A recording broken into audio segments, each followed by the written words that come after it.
আমি একজন school teacher, আমার একটা সম্মান আছে, আমি সততার সাথে জীবন কাটিয়েছি।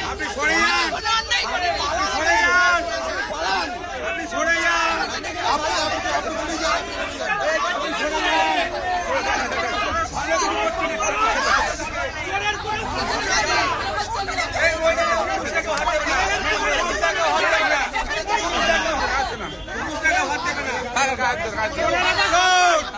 জীবন কাটে স্কুল টিচার, সততার শিক্ষা দিয়ে জামা খুলেনি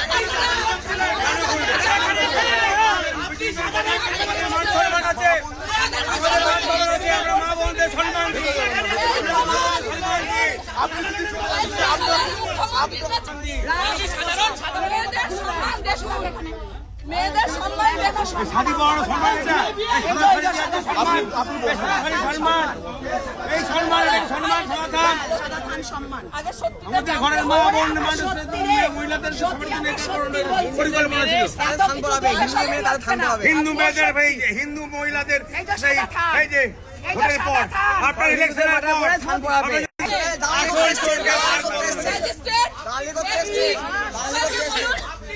সবাইকে বলুন আপনি চলে যান, আপনার মা চলে যান। ও যাবে না, এখানে রেখে দেবো, পুলিশে রেখে দেবো, এটাও পুলিশে দেবো, এটাও পুলিশে দেবো। কাজলদা দেখো, তোমরা শান্তভাবে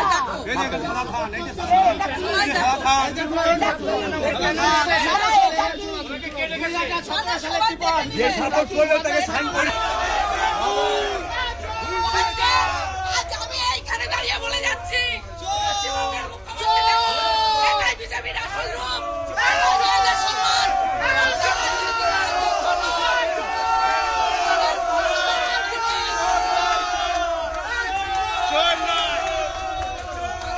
যোগ্যতা নেই, এটা আমার লজ্জা। আমি একা একটা মহিলা,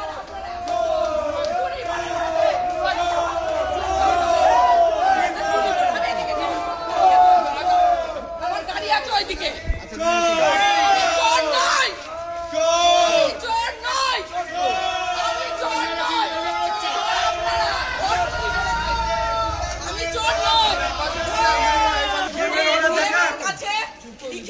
আমি বর্ষার জন্য আমার ত্রাণগুলো রাখা আছে,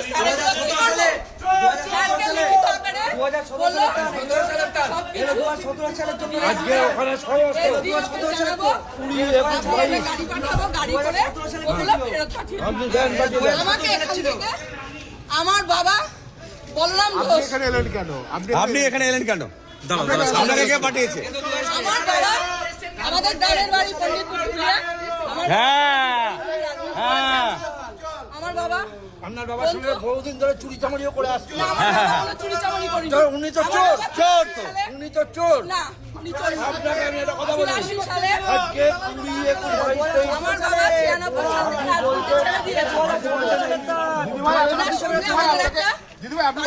ভালো সম্পর্ক আছে, আমি আপনাকে বলি, আপনি চুপ করুন, দেখুন ভাইরা ভাইরা সকলে চুপ করে যাবে, আপনি একটু চুপ করুন। অসুস্থ হয়ে গেছে, তাই শুনে আমি ছুটে এসেছি। আপনি জানেন ও গ্যাস চুরি পর্যন্ত করে? সেটা ওনার ব্যবসা আছে, ব্যবসা কি? ডিপার্টমেন্টে জানা।